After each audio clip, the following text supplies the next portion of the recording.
De volta com o Educador em Entrevista, continuamos falando um pouquinho de circo de histórias na companhia aqui da Karina e da Mona Lisa. Um conto chamado Circo, né, que é o espetáculo em si. Isso. Então, o Circo de Histórias é a companhia. Isso.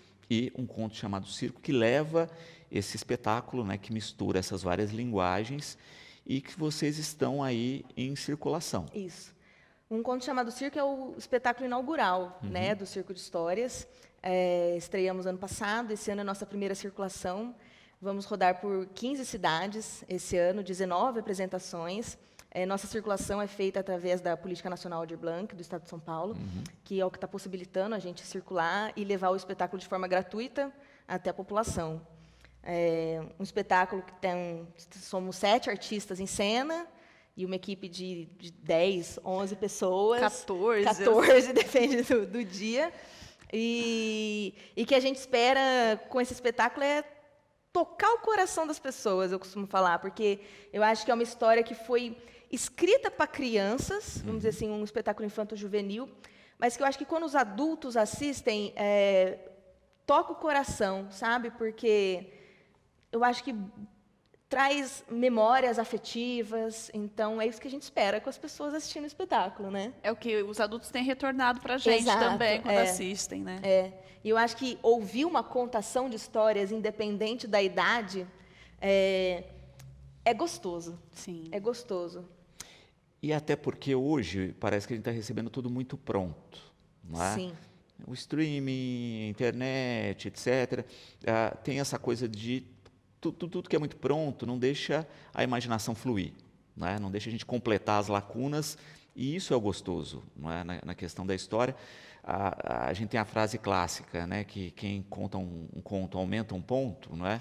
Mas porque a imaginação antes completou esse ponto aí, né? Exato. E o começa já com Era Uma Vez, né? Então, já traz de volta, já puxa ali direto para o imaginário, e para as pessoas se identificarem ali também. Eu acho que é uma história que gera bastante identificação com os personagens em cena.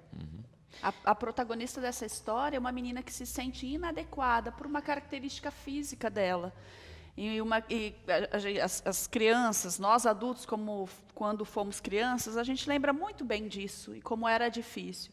Então, por isso, também por esse motivo, toca muito o coração das pessoas, essa questão de que ela se sentia inadequada e no circo, onde cabem todas as pessoas, ela se encontrou. Exatamente. E também a gente tem essa questão, né, da tradição circense de olhar para o potencial e não para as deficiências, né? Exato, porque sempre foi bem assim o circo. No circo somos tão diversos, né? Vamos dizer assim, a sociedade é tão diversa, mas acho que no circo isso sempre foi exaltado, as diversidades. Então, por isso que a gente fala que no circo é um lugar para todo mundo, né? E é isso que a gente fala no espetáculo também. Só que ali no espetáculo ela percebe que ela não precisa ser aceita somente no circo, ela pode ser aceita em qualquer lugar. Ela é ela. Então, basta ser ela, em todo lugar que ela for. Exato. Muitas vezes eu vejo que o circo potencializa isso, né? O que a gente brincava no bloco anterior. Olha, toma aqui uma perna de pau. Mas eu nunca andei, mas né? Vai, né? Que vai dar certo. Isso. Né? E que muitas vezes a sociedade trava muito, né? Com superproteção. Não vai se machucar, não faça isso, etc. O ralado no circo parece que faz parte da sua rotina. Faz parte da rotina, porque no circo nada é fácil, né? Tudo que você vai aprender exige muito de você, ou do seu físico, ou da sua cabeça, ou do seu psicológico. Então, o circo faz a gente ser persistente naquilo que a gente quer. Tem tantas coisas, você vê, aqui não me dei tão bem, mas aqui eu posso ser muito bom. Então, para não desistir, né? Que acho que a gente leva disso, do circo, para a vida. Exatamente. Pensando aí, né, em produção, etc., como é que foi essa costura? É a pergunta aqui da Fabiana, que está falando aqui de figurino, cenário, né, como é que foi compor essa parte? É engraçado porque eu já tinha isso na minha cabeça. Desde que eu comecei a escrever a história, os personagens já foram vindo na minha cabeça, como que seria, e eu meio que escrevo a história pensando em quem eu gostaria que fizesse aquele personagem.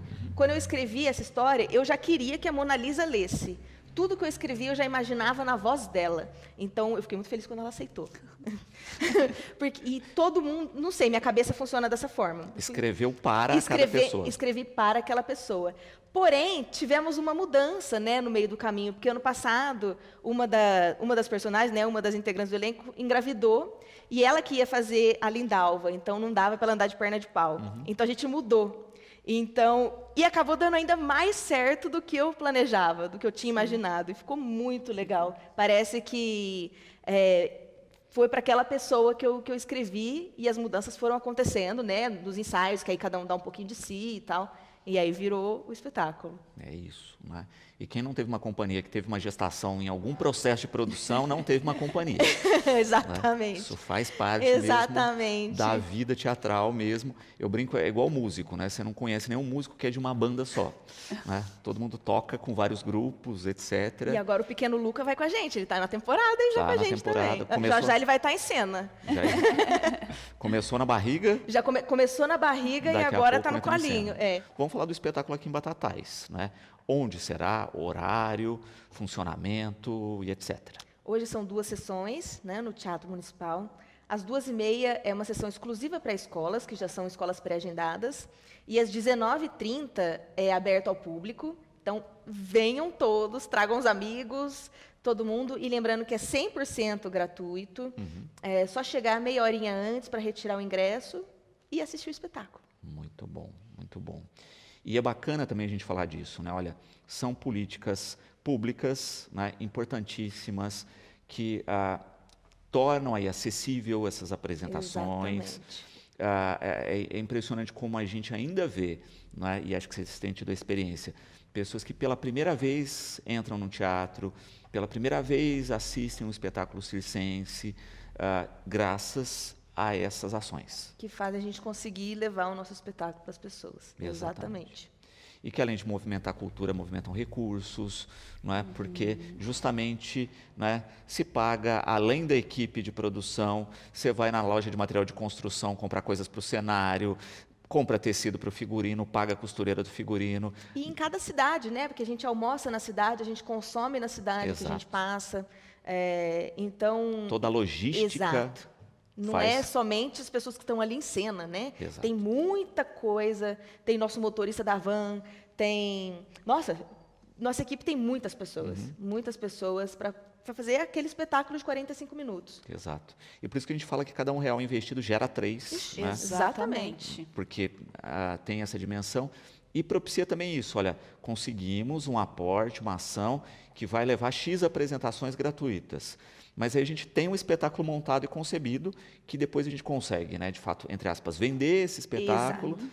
E vender, às vezes, até mais em conta. Porque quando você produz do zero, você está lá embutido o custo do cenário, do figurino, de tudo isso. Você tira esse custo aí depois, né, e consegue ampliar esses acessos. Porque o que a gente recebe, é o que você disse, a gente multiplica, triplica, e porque um espetáculo ele não tem tempo de duração, né? A gente faz um espetáculo para a gente apresentar por anos e anos e anos. Quando a gente dá sorte de se manter o mesmo elenco, a mesma equipe, a gente vai, senão vai entrando um, vai saindo o outro, o espetáculo vai se refazendo a cada vez, mas a gente pensa em criar um espetáculo para uma vida longa, né? Para a gente conseguir levar para o máximo de lugares e pessoas possíveis. Exatamente. Para quem, né, não conhece a companhia e etc., tem rede social? Quais são os acessos aí para a gente conhecer o trabalho de vocês? Tem o Instagram, @O Circo de Histórias. O Circo de Histórias. Isso. Tem no YouTube também, mas ainda o YouTube está no comecinho, mas no Instagram tem bastante coisa que já dá para acompanhar nosso trabalho. Muito bom. Segue por lá, né, e lá toda a programação das outras cidades da circulação. Exatamente. Porque aí, conheço alguém de tal cidade, fui assistir, né, incentivo aí para ir assistir. A gente já mostrou durante o bate-papo, mas vou pedir para o Paulinho colocar algumas imagens, algumas fotos, né, para a gente falar aí desses personagens que a gente citou, né, mostrar um pouquinho. Aí a gente, né, tem um pouquinho de portagem aí, não é isso mesmo? Isso, aí a portagem com o número de chicotes. Portagem chicote, isso é inédito, né? Isso eu nunca vi. Ela vai chicotear aquela rosa ali. Exatamente. Aí a gente consegue ver um pouquinho de cenografia, figurino. Sim. Né? Tá lá o nosso apresentador, nosso mestre de cerimônias Pansudinho. Né? E o homem mais forte do mundo, o homem mais forte do o dono mundo. do circo e a Lindalva, nossa personagem principal. E o bacana disso também, né? A Malabares, que essas figuras características de circo, né? Sim. Isso e que está nessa memória afetiva Exatamente. de todo mundo. O palhaço. O palhaço, não é? Sensacional.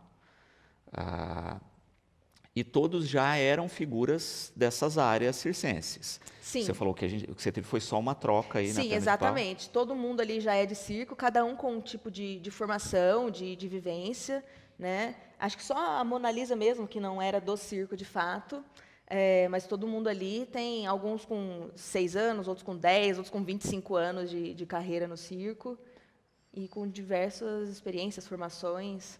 E Mona Lisa, depois da perna de pau, qual o seu próximo número circense? A Karina já tem planos Já aqui. tenho planos para a Mona Lisa. Estarei no palco andando sem perna de pau, né, Karina? A Com um princípio, figurino sim. lindíssimo, figurino Lindíssimo. biblioteca, onde contarei a história do Exato. circo ali com livros no meu vestido. Quando ela fala esse a princípio, né, já me dá Então, ela um certo frio na barriga, porque eu já estou vendo uma pessoa sendo serrada ao meio, entendeu? Ela já Vai ser quase. Vai ser quase. tá vendo? hoje ela falou que vai me pôr cantando. Cantando Eu também. falei, aí eu já fico mais tranquila. Mais As tranquila. pessoas, qualquer coisa que a pessoa faz do meu lado, fala, não faz isso do meu lado, porque isso me dá a ideia de criar alguma coisa. Já tem Minha cabeça funciona assim. Exatamente. E é a cara do circo mesmo. É a cara do perfil. circo. Isso. Muito bom. Vamos repetir, então, o horário da apresentação de hoje à noite. Hoje às 19h30. 19h30. Lembrando que é gratuito e retirar os ingressos na bilheteria do teatro meia hora de antecedência. Classificação indicativa livre, Isso. tá certo? Então, E temos intérprete de Libras também. acessível também Acessível o em Libras. espetáculo. Isso. Muito bom. Queridas, que bom conversar com vocês. Muito obrigada pelo convite. Sempre que estiverem por aqui, né, já Esperamos voltar muitas vezes ainda. garantido, tá certo? Marisa, parabéns aí por se arriscar nas atividades circenses. Obrigada. Tá certo? E estarei lá hoje à noite, tá bom? Esperamos Eba. todos vocês hoje à noite.